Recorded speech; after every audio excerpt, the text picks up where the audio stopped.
अस्सलाम वालेकुम, welcome to my YouTube channel. जी तो कैसे हैं आप सब। उम्मीद है अल्लाह के फ़ज़ल से आप बिल्कुल खैरियत से होंगे, खुशबाश होंगे। आज मैं आपके साथ शेयर करने जा रही हूँ टर्किश पिज़्ज़ा लहमाजून की रेसिपी। तो आइए फिर उसके इंग्रेडिएंट्स की तरफ चलते हैं कि हमें क्या क्या चाहिए। सबसे पहले हमें मैदा चाहिए 1 किलो, योगर्ट चाहिए हाफ़ कप, प्लेन योगर्ट सादा दही यानी, और इसके साथ हम नीम गर्म दूध लेंगे 1 कप, और इसके साथ हम इसमें ऐड करेंगे 2 teaspoon salt, 1 teaspoon instant yeast, और 2 टीस्पून इसमें हम शुगर ऐड करेंगे। और इसके साथ हमें चाहिए पानी नीम गर्म, जो कि हम हस्बे ज़रूरत यूज़ करेंगे। मैंने मैदा पहले से डाल लिया है मशीन में। इसके साथ हम सॉल्ट ऐड करेंगे, इंस्टेंट यीस्ट ऐड करेंगे और चीनी ऐड करेंगे। आप भी जिस चीज़ में आटा गूंथते हैं आप उसमें सारे इंग्रेडिएंट्स डाल लीजिए। इसके साथ ही हमने योगर्ट ऐड कर लिया। और अब इसके लिए हमें कुकिंग ऑयल भी चाहिए। Cooking oil 3 to 4 table spoon आपको चाहिए होगा इसमें। जी तो अब हम दूध ऐड करते हैं इसमें, जो कि नीम गर्म है। तो ये चीज़ें ऐड करके अब हम अपनी मशीन को ऑन कर देते हैं। आप भी आटे को इसी तरह से गूंद लीजिए। पानी हम एकदम से नहीं डालेंगे, हस्बे ज़रूरत थोड़ा थोड़ा करके हम पानी अपने मैदे की कंसिस्टेंसी को देखते हुए हम पानी ऐड करते जाएंगे, क्योंकि हमें इसको सॉफ्ट नहीं करना बल्कि नॉर्मल सा रखना है ज़रा, क्योंकि हमें इसकी रोटी बहुत ज़्यादा बारीक करनी है। हमारा मैदा तकरीबन गूंथ चुका है। अब इसमें हम 3 table spoon cooking oil use करेंगे। कुकिंग ऑयल ऐड करने के साथ आप इसको 5 मिनट तक अच्छे से गूंदिए। जी तो अब हमारा मैदा तकरीबन तैयार हो चुका है। हम इस डो को 1 घंटा तक के लिए रेस्ट देते हैं राइस होने के लिए, और इसके साथ ही हम अपना कीमा तैयार कर लेते हैं। तो आइए फिर हम चलते हैं और देखते हैं कि कीमा तैयार करने के लिए हमें किन किन इंग्रेडिएंट्स की ज़रूरत है। तो फिर डो को हम रेस्ट देते हैं 1 घंटे तक। इतने में हमारा कीमा तैयार हो जाएगा। आइए फिर चलते हैं। जी तो मैंने हाफ़ केजी के करीब 500 ग्राम के आसपास कीमा लिया है। ये बीफ का है। मैंने इसको, ये मेरा कीमा बारीक नहीं है। इसमें 2 ऑनियन है मीडियम साइज़, इसमें 2 शिमला है रेड कलर की। ये टर्किश है, आप कोई भी ले सकते हैं। जी तो इसके साथ ये टर्किश पेस्ट है। ये बेसिकली इसी से रेड शिमला और टमाटर से तैयार किया जाता है। ये है जी हमारे पास टमाटो प्यूरे यानी टमाटो सॉस हाफ़ कप, ये 2 टेबल स्पून पेस्ट है। इसके साथ 3 शिमला है ग्रीन कलर की, ये भी टर्किश है, आप कोई सी भी ले सकते हैं। 4 टमाटर हैं, ये पार्सले है, पार्सले यानी 2 हैंडफुल, ये कुकिंग ऑयल है, और लहसुन के 8 से 10 जवे हैं। ये ड्राई मसाले हैं। सबसे पहले 1 टेबल स्पून है chilli flakes, red chilli flakes. इसके साथ क्यूमिन पाउडर भी 1 टेबल स्पून है। 1 टीस्पून जो है हमारे पास रेड चिली पाउडर है। ये 2 टीस्पून हमारे पास ब्लैक पेपर है, और सॉल्ट एज पर टेस्ट आप डाल सकते हैं। जी तो मेरा कीमा जो है वो बारीक नहीं है, इसलिए मैंने कीमे को भी मशीन में डाल लिया है। अगर आपने कीमा अच्छे से 2-3 दफ़ा मशीन से निकलवा लिया है तो आपको कीमा डालने की ज़रूरत नहीं। आप पार्सले और इसके साथ शिमला और ये टमाटर और सारी चीज़ें डाल के आप इनको अच्छे से ग्राइंड कर लीजिए और कीमे में मिक्स कर लीजिए। और लहसुन मैंने क्रश करके डाला है, आप पेस्ट बना के भी इसको यानी इसको पीस के भी डाल सकते हैं। जी तो मैंने सारी चीज़ें मशीन में डाल के उनको अच्छे से कीमे के साथ ही ग्राइंड कर लिया है। क्योंकि मेरा कीमा ज़रा मोटा था, इसलिए मैंने मशीन में कीमा भी साथ ही ऐड कर लिया है। जी तो अब ये सारी चीज़ें अच्छे से मिक्स हो चुकी हैं। ये लहसुन मैंने क्रश करके डाला है, आप पेस्ट भी बना के डाल सकते हैं। अब हम ड्राई मसाले डालते हैं, जो कि salt, black pepper, red chilli powder, cumin powder और रेड चिली फ्लेक्स है, ये हम डालते हैं। इसके साथ ही हम इसमें डालेंगे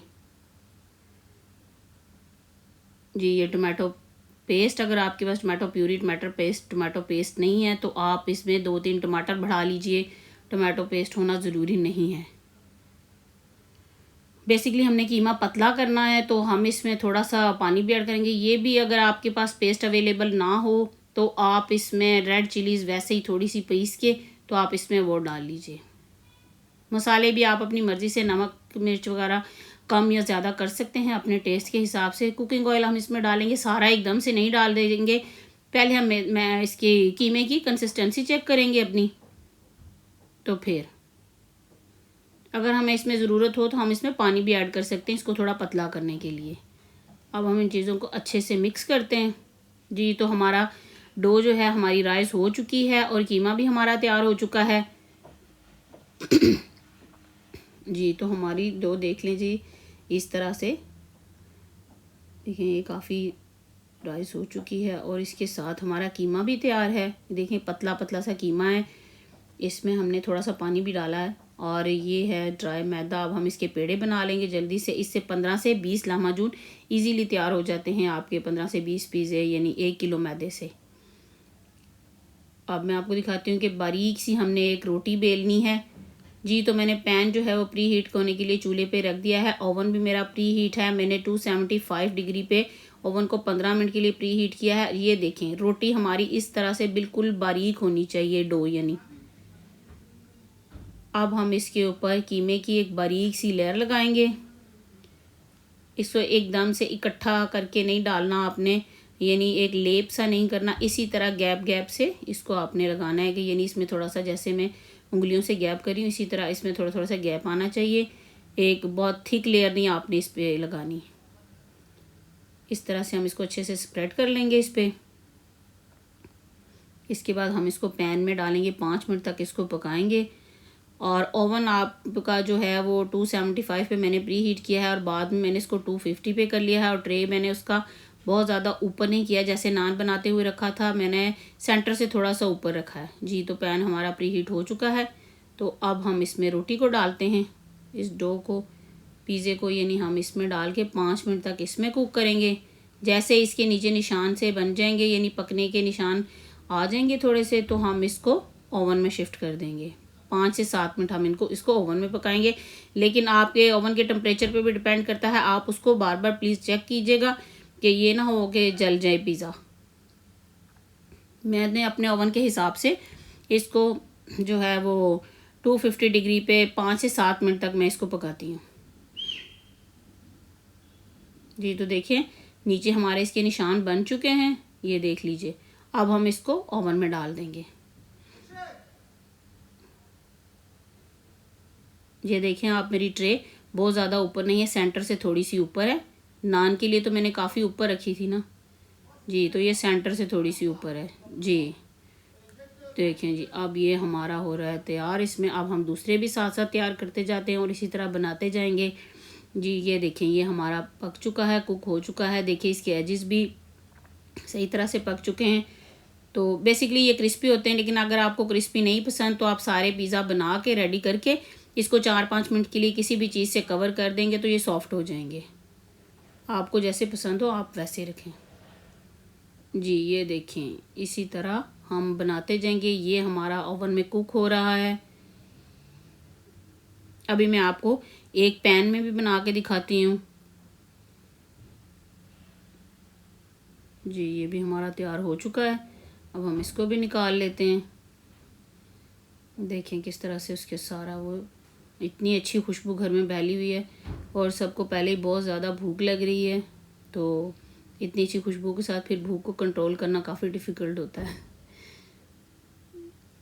जी। सब किसी से भी वेट नहीं किया जा रहा, सबका दिल चाह रहा है कि जल्दी से रेडी हो जाएं बस जी। तो ये देखें अब मैं ये वाला आपको पैन में तैयार करके दिखाती हूँ। इसको भी इसी तरह आपने बेल लेना है बारीक और इसके ऊपर भी लेयर कीमे की ऐसे ही लगानी है, अच्छे से कीमा स्प्रेड करना है जी। तो ये हमारा तैयार हो चुका है। अब हम इसको पैन में डालते हैं।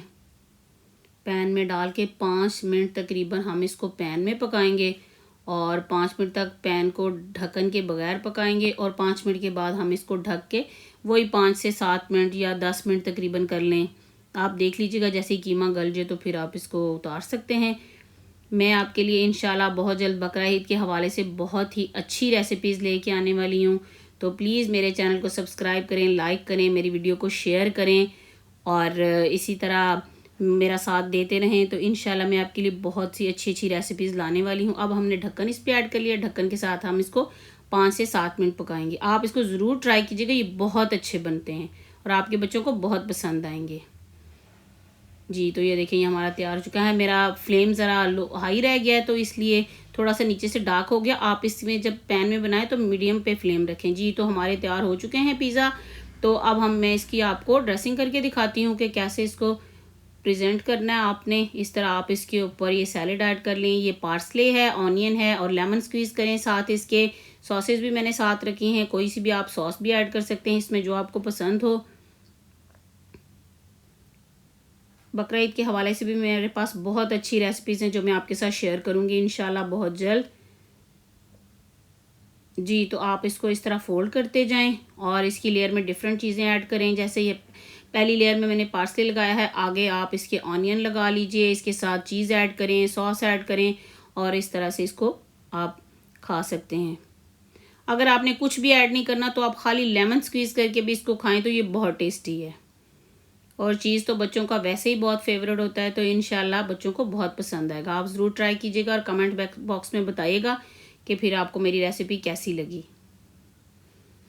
जी, तो अभी मैं आपको इसकी एक और जो है वो भी ड्रेसिंग करके दिखाती हूँ। एक तो ये स्टाइल हो गया और दूसरा एक और तरीके से भी हम इसको लेते हैं जी, इस तरह रोल करके इसके ऊपर भी ऐसे ही सैलड, बेसिकली इसकी सैलड यही होती है। इसको मिक्स करके इसमें ऑलिव ऑयल डाल के इसके ऊपर एक वो पाउडर होता है समेक, वो भी ऐड कर किया जाता है, लेकिन मैंने वो इसलिए नहीं डाला कि वो बहुत ज़्यादा सॉल्टी होता है। जी, तो मैंने सैलेड भी इसलिए सेपरेट रखी है कि किसी को ऑनियन नहीं पसंद या पार्सले नहीं पसंद तो अपनी मनपसंद सैलेड आप इसमें ऐड कर सकते हैं। इस तरह इसको आप रोल कर लीजिए। जी, तो हमारे पिज़्ज़ाज़ रेडी हो चुके हैं। आप इस रेसिपी को ट्राई कीजिए और आप इससे इंजॉय करेंगे। इंशाल्लाह ज़रूर आपको पसंद आएगी। हंसते मुस्कुराते रहें, खुश रहें, आबाद रहें, दुआओं में याद रखें। मैं भी आपके लिए दुआ गो रहूँगी इसी तरह कि बहुत कोई अच्छी सी रेसिपी लेके इंशाल्लाह मैं नेक्स्ट वीडियो में मिलेंगे। तब तक के लिए अपना बहुत सा ख्याल रखिएगा। अल्लाह हाफ़िज़।